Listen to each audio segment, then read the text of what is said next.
Graça e paz, irmãos e amigos que acompanham o programa Aroma de Vida. Das Escrituras surge um aroma, porque a palavra de Deus é viva e ela exala vida.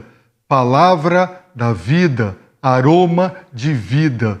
A palavra de Deus é vida. Por isso, o programa Aroma de Vida está comprometido com a exposição da palavra de Deus, por acreditarmos que as palavras de Jesus Cristo, o Filho de Deus, elas são espírito e vida.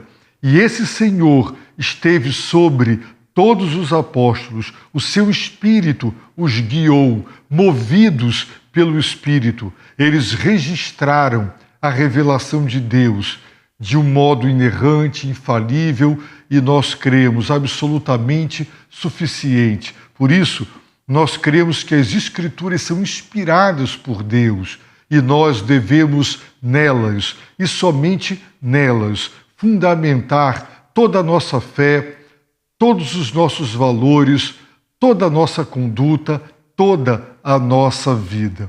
Estamos estudando a primeira carta de Pedro.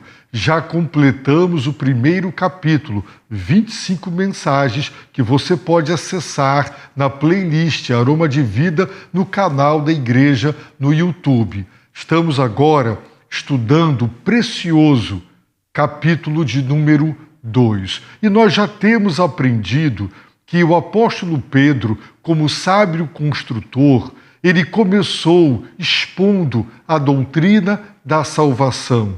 Então, ele faz a transição, deixando claro que, ao nos ensinar sobre o que Deus fez, a obra da salvação, a partir de agora, então, ele nos ensina o que nós, cristãos, salvos, devemos fazer em virtude e baseados no que Deus fez. E o apóstolo Pedro, ele nos apresentou vários mandamentos que nós consideraremos. No programa de hoje, nós estudaremos e meditaremos na preciosa mensagem de 1 Pedro, capítulo 2, verso de número 4. Está escrito assim nesta carta maravilhosa: chegando-vos a ele, a pedra viva, rejeitada pelos homens, mas eleita e preciosa para Deus. Nesta mensagem, nós consideraremos quem é Jesus e quem somos nós. Quem são os cristãos? Quem são os salvos? Veremos isso daqui a pouco. Em primeiro lugar, vamos recordar quais são os mandamentos de Deus para nós. Até aqui, nós alistamos 9 mandamentos. Hoje, veremos o 10º. Recordemos quais são os 10 mandamentos até aqui da primeira carta de Pedro. Vejamos. O apóstolo nos diz que ele preparou o nosso entendimento para entrar em ação. Como? Nos ensinando a doutrina da salvação. E baseados nela, ele nos ordena, em primeiro lugar, porque vocês são salvos, o que vocês devem fazer? Tende autocontrole, esperai inteiramente na graça, não vos amoldeis aos desejos, sede santos, andai com temor, andai sabendo que fostes resgatados, amai uns aos outros, deixando toda a maldade, desejai o puro leite espiritual. E agora, no versículo de número 4 do capítulo 2, chegando-vos a ele. É isso o que nós devemos fazer, chegando-vos, diz o apóstolo Pedro a ele. Deus nos regenerou, isso é salvação. Deus nos redimiu, isso é salvação. Deus, ele purificou a nossa vida pela obediência à verdade. Isso é salvação. Deus está nos protegendo pelo seu poder. Isso é salvação. Os salvos devem, diz o apóstolo Pedro, deixar tudo aquilo que ainda pertence ao coração caído, à velha natureza. Ele deve colocar para fora e simultaneamente colocar para dentro. Pedro, então, no 8º e no 9º mandamentos, nos ensinou como é o nosso viver diário. Diariamente, devemos colocar para fora, devemos deixar como quem está se despindo de uma roupa suja, devemos tirar da nossa vida maldade, engano, inveja, hipocrisia, fingimentos. Tudo isso devemos tirar de nossas vidas. Por quê? Porque rompem os relacionamentos e promovem a desunião e a desintegração da igreja. Lembremos que eles estavam vivendo num contexto de perseguição, de rejeição e de aversão da sociedade. Ora, se eles estavam vivendo esse quadro terrível, o que deveriam esperar no seio da igreja? Deveriam esperar relacionamentos saudáveis, prazerosos e recompensadores. Para tanto, teriam que deixar estas coisas que rompem os relacionamentos e promovem a desunião e a desavença. Simultaneamente, deveriam desejar ardentemente, como bebês recém-nascidos, o puro leite espiritual, que é a palavra de Deus. Para, por meio dela, da palavra e da nutrição da palavra, crescer para a salvação. Deus espera que essa salvação que Ele iniciou, ela tenha progresso, ela tenha crescimento. Por isso, agora, o apóstolo nos dá o 10º mandamento, dizendo: achegando-vos, diz ele, chegando-vos a ele. O verbo está no tempo presente, indicando que essa deve ser uma ação contínua. Nós nos achegamos a ele no início de nossa conversão. E isso precisa ter prosseguimento, isto precisa ter continuidade, isso não pode sofrer interrupção, solução de continuidade. Os salvos devem se aproximar, devem cada vez mais se achegar. A quem? A Jesus Cristo, o Filho de Deus, e nós aprenderemos quem é Ele. Portanto, diz o apóstolo, chegando-vos para Ele. Sem nos aproximar dele, é impossível, por nossas próprias forças, sermos capazes de obedecer a todos esses mandamentos. Ele nos salvou e a força, o poder para obedecer cada um e todos esses mandamentos que já consideramos até aqui e veremos, se Deus quiser, os demais, depende de recebermos dele o poder e a força. E para receber dele, o nosso dever, a nossa responsabilidade é nos chegar, é nos aproximar. E é tão triste saber que muitos cristãos amanhecem seus dias e vão para a lida, para a luta, para o embate desta vida e não se achegam ao Filho de Deus, não se aproximam. E nós temos promessas maravilhosas para que todos os que se achegarem, Ele promete também se achegar. Mas Deus quer que você o busque. Deus quer que você tenha falta, sinta saudade, que você sinta necessidade dEle. E então você se aproxime, se achegue para buscar, para orar, para estar em sua presença, para receber dele a sabedoria, a orientação, a disciplina, o encorajamento. Deus é o Deus que dá ânimo aos abatidos. E como receberemos tudo isso? Se nós nos achegarmos. Deus tem prazer em suprir, mas Ele suprirá aqueles que se achegarem. Então, a nossa responsabilidade é nos achegar. Deus não vai te obrigar. Talvez Ele possa permitir ou enviar uma tribulação.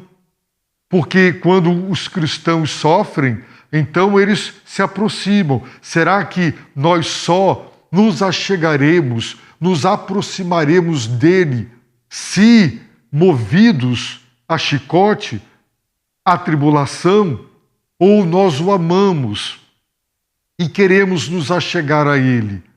A ordem, o 10º mandamento é: chegando-vos a ele, diz o apóstolo Pedro. E quem é ele?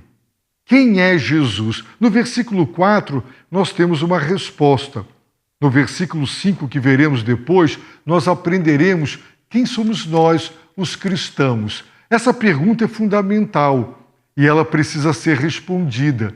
E ela esteve na boca dos discípulos e apóstolos, e os evangelhos registram isso. Por exemplo, em Mateus, capítulo 8, verso de número 27, nós temos registrado o seguinte: e aqueles homens se admiraram, dizendo: quem é este? Que até os ventos e o mar lhe obedecem. Quem é este? Essa era a pergunta que não queria calar.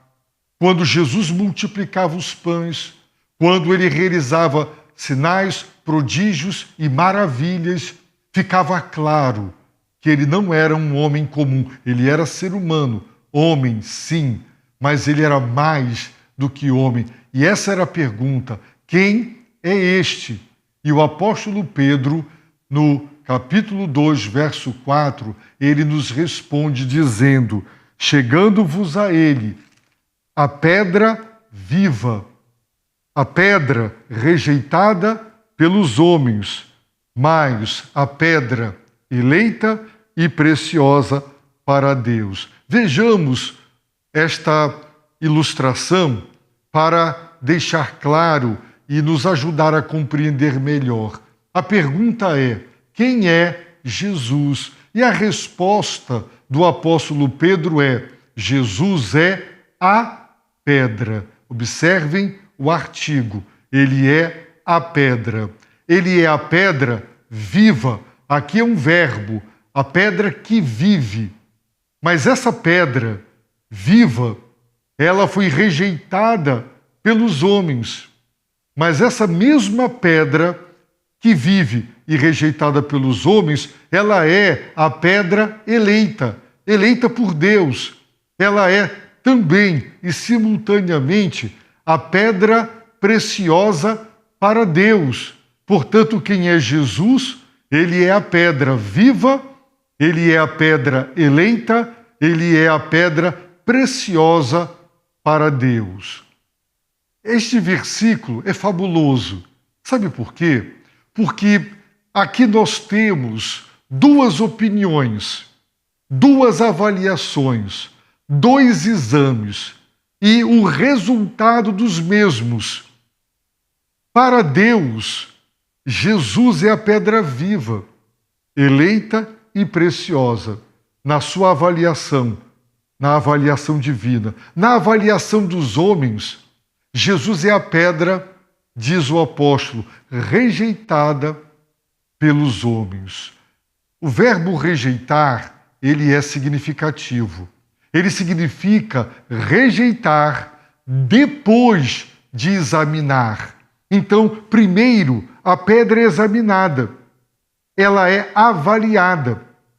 E então, os homens a reprovaram e disseram: ela não presta, ela não serve. E rejeitaram aquela pedra. Imagine, não estamos falando das construções modernas, quando você faz alicerces hoje com sapatas, concreto, armações de ferro e etc. Naquela época, o alicerce de um prédio era feito de pedras. Imagine que uma pedra foi cortada de uma pedreira. Ela foi transportada. O construtor, antes de colocá-la lá, para sobre ela construir as paredes, ele examinava a pedra. Era seu dever, porque se a pedra não fosse de qualidade, se a pedra tivesse fissura, se a pedra estivesse mal cortada, se ela estivesse quebrada, tudo que fosse colocado sobre ela ruiria, porque era o alicerce. Então imagine que o construtor apresentou para o dono da obra, apresentou para os construtores a pedra para servir de fundamento e de alicerce. E os construtores examinaram a pedra e disseram: essa pedra é imprópria, é inútil, não serve, não presta. E a rejeitaram, ela não serve para ser fundamento dessa construção. No entanto, essa mesma pedra que os homens, os judeus, agora observe, rejeitada pelos homens. Esses homens, naquele momento, eram judeus, onde Jesus veio, nasceu e com quem esteve. Mas Pedro não diz os judeus, ele diz pelos homens, porque essa tem sido a atitude dos homens, de modo geral, ao longo dos séculos. Ao longo dos séculos, você, eu, muitos hoje, Jesus é apresentado por Deus como sendo o fundamento do nosso ser, o alicerce da nossa vida, aquele sobre quem nós vamos construir a nossa existência. Tudo tem fundamento, tudo tem alicerce. E a nossa vida também, uma igreja também, tudo tem que ter fundamento.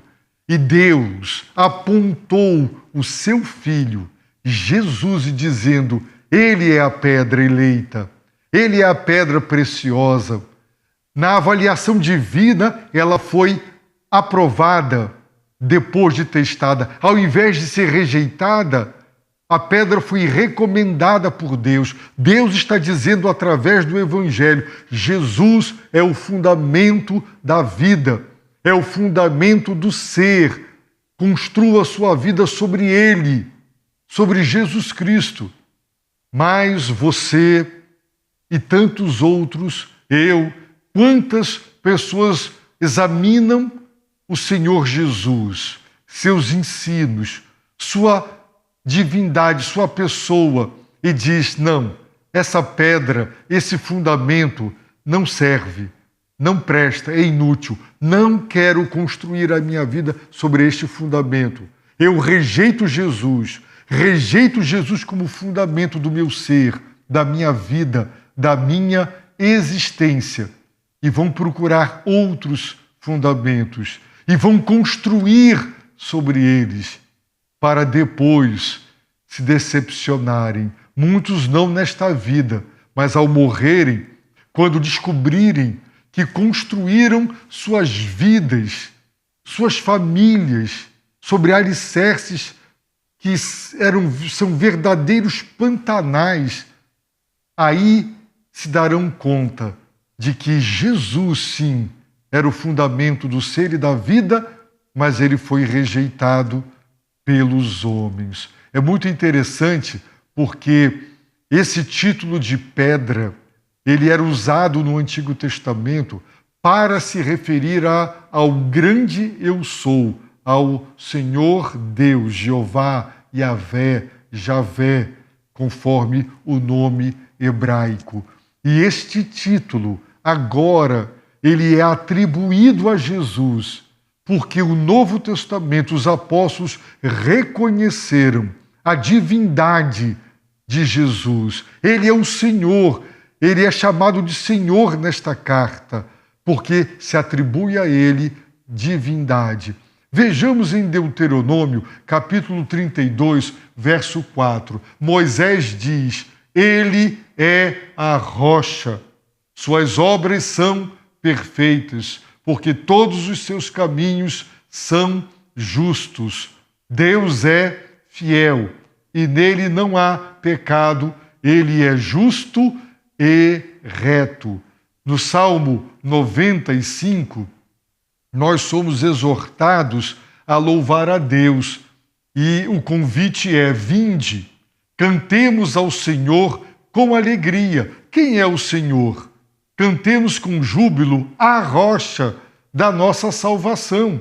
A nossa salvação tem um fundamento, um alicerce. O Senhor, a quem devemos cantar com júbilo e alegria, Ele é a rocha.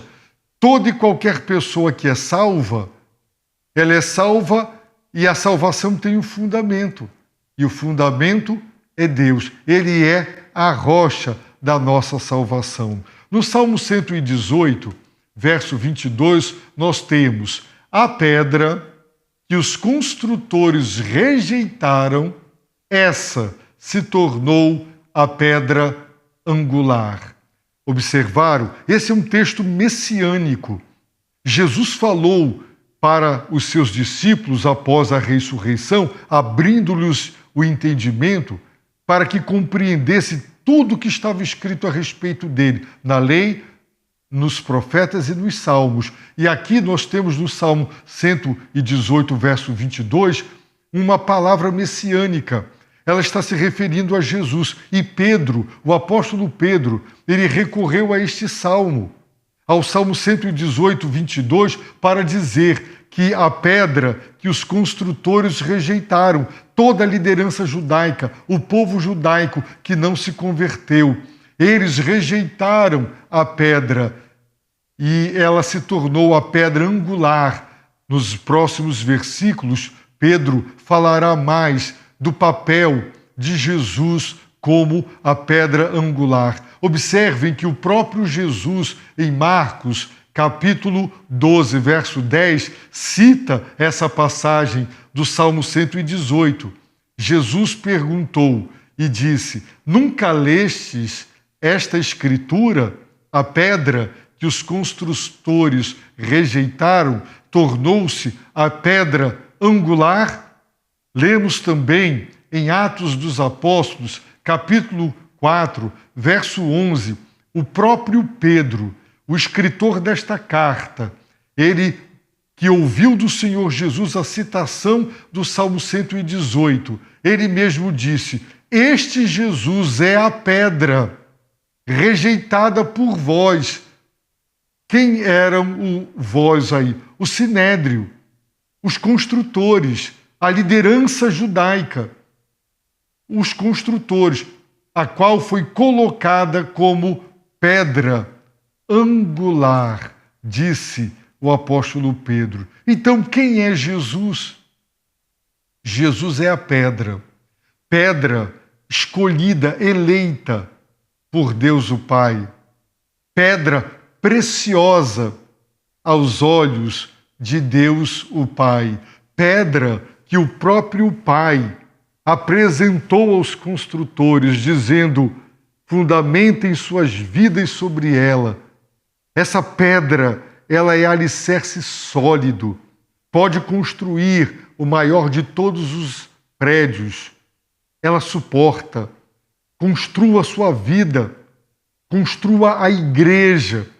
E é muito interessante porque, lamentavelmente, se tem falado da supremacia de Pedro e de uma sucessão apostólica, como que dando a entender que Pedro foi o primeiro papa e que os demais o sucederam, o que é uma doutrina que não se fundamenta nas Escrituras. Pedro, que ouviu de Jesus o que nós leremos agora em Mateus 16, 18, ele disse: e digo-te ainda, é Jesus falando com Pedro, tu és Pedro, e sobre esta pedra edificarei a minha igreja, e as portas do inferno não prevalecerão contra ela.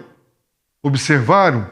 Se Jesus tivesse se referido a Pedro como sendo ele a pedra sobre a qual ele edificaria a sua igreja, será que Pedro aqui não estaria dizendo que ele era a pedra?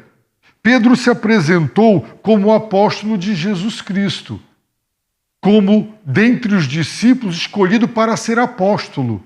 Mas ele nunca se apresentou como a pedra, o fundamento, o alicerce da igreja, jamais.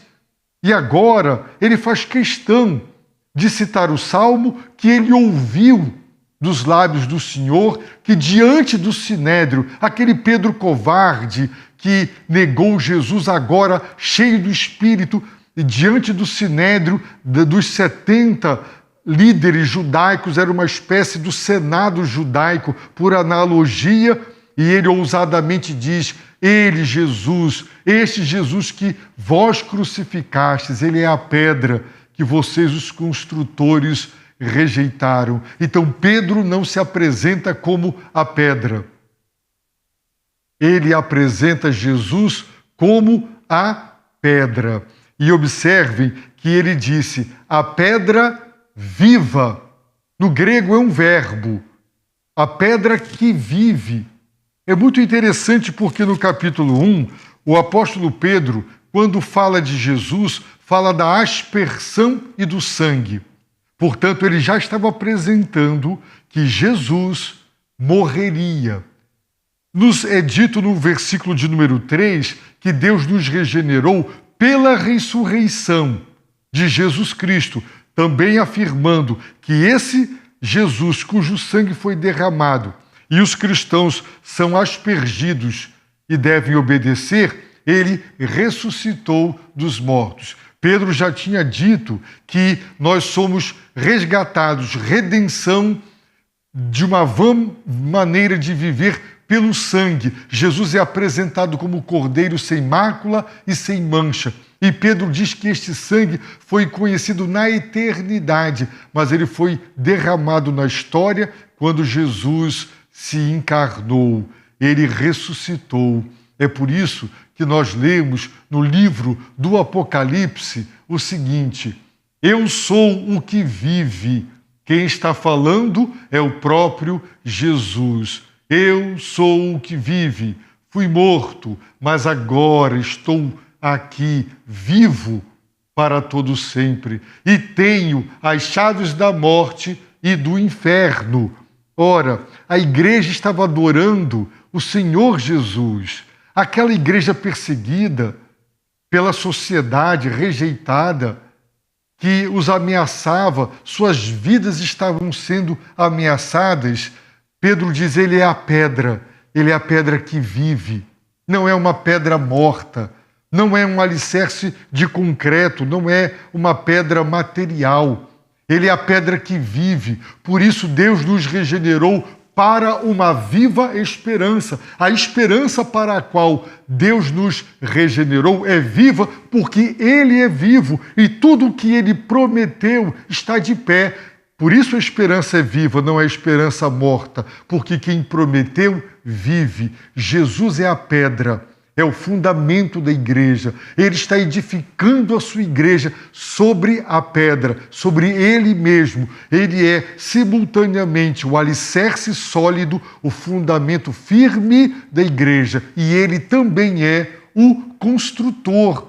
E Pedro nos apresenta Jesus como a pedra viva. Como a pedra, diz o apóstolo Pedro nesta carta, eleita por Deus. Pedra preciosa para Deus, mas os homens rejeitaram. E Pedro não disse os judeus, Pedro não disse aqui o sinédrio, não.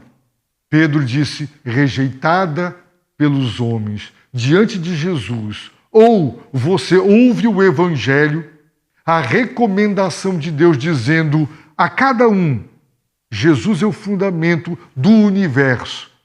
Ele é o alicerce da vida.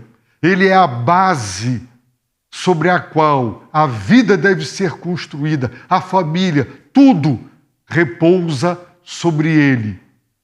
Essa é a recomendação de Deus pelo Evangelho, para que você abrace a pedra viva, a pedra eleita, a pedra preciosa. No entanto, e lamentavelmente, muitos olham para Jesus, muitos leem seus ensinos, ouvem a sua palavra e dizem: não, Deus está errado, Deus avaliou.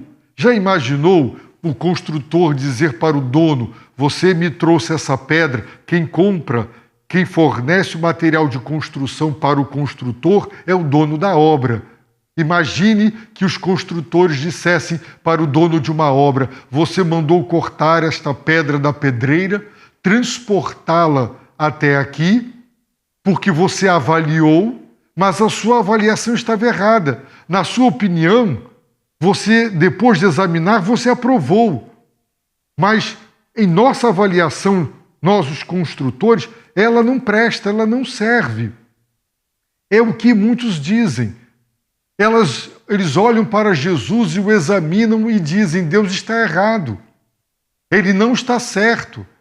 Essa pedra não serve. Esse alicerce, ele é incapaz de sustentar. E vão construir suas vidas baseados em outros fundamentos. E isso é absolutamente triste. Nós temos em Mateus, capítulo 7, nos versículos 26 e 27, nós temos o seguinte: todo aquele, pois, disse Jesus, que ouve estas minhas palavras e as põe em prática, será comparado a um homem prudente que edificou sua casa sobre a rocha. E a chuva caiu, os rios se encheram, os ventos sopraram e bateram com força contra aquela casa. Contudo, ela não caiu, porque estava alicerçada na rocha. Sua vida está alicerçada em Jesus se você ouve o Evangelho e se você constrói sua vida, sua família sobre a rocha. Sua casa não vai cair. Podem vir tempestades, tribulações, decepções, desapontamentos, até tragédias, mas a sua vida está construída sobre o sólido fundamento. O Senhor Jesus, a rocha, a pedra. Você pode agora rejeitar a recomendação divina e sua avaliação, que disse: Jesus é a pedra viva, eleita e preciosa. Ou você pode dizer: eu não quero, eu rejeito, na minha opinião, Deus está errado, esse não é o fundamento. Você vai fundamentar sua vida em alguma outra coisa, porque tudo está fundamentado em algo. E você construirá a sua vida sobre alguma ideologia, sobre alguma religião, sobre alguma filosofia. Até quando você diz sobre o nada, isso já é uma opinião, é uma filosofia, de que nada serve para fundamentar a minha vida.